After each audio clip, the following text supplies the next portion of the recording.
The Lord of Rings is of course a fundamentally religious and Catholic work, unconsciously at first, but consciously in the revision.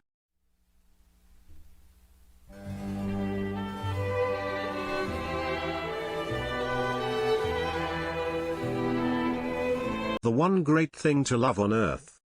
The birth, death, and resurrection of Jesus means that one day everything said will come untrue.